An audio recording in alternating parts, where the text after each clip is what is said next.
Ο RJ Barrett εντυπωσιάζει με ένα δυναμικό καρφί, επιδεικνύοντας την αθλητικότητά του στην αρχή του αγώνα. Ο Mitchell Robinson παρέχει μια ακριβή assist.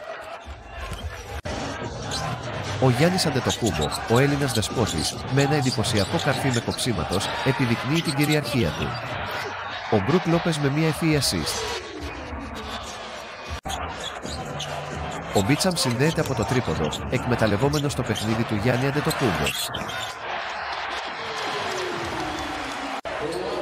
Ο Μπράνσον κόβει ομαλά προς το καλάθι για ένα lay-up, ισοφαρίζοντας το παιχνίδι.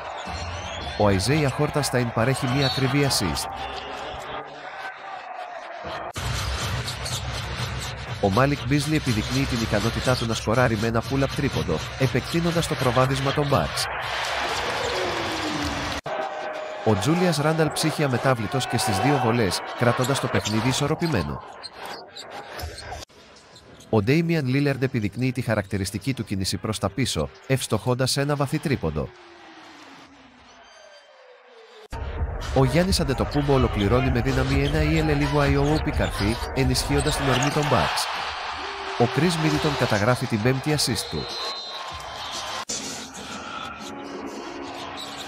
Ο Τζούλιας Ράνταλ επιδεικνύει φινέτσα με μια ακριβή lay-up, παραμένοντας ανταγωνιστικός.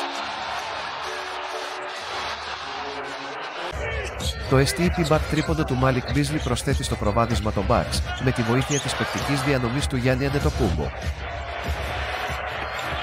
Ο Ντέιμιαν Λίλαρντ συνεχίζει την εξαιρετική του εμφάνιση, συνδέοντας ένα τρίποντο από τα 25 πόντους. Ο Chris Middleton καταγράφει την 7η assist του. Ο Κάμαραν Πέιν συνεισφέρει από το τρίποντο, επιδεικνύοντας τις ικανότητές του στο σουτ. Ο Τζεφ Γκριν με την assist. Ο Μάιλς Μακμπράιντ επιδεικνύει τη δυνατότητά του να σκοράρει με ένα ομαλό STP back τρίποντο.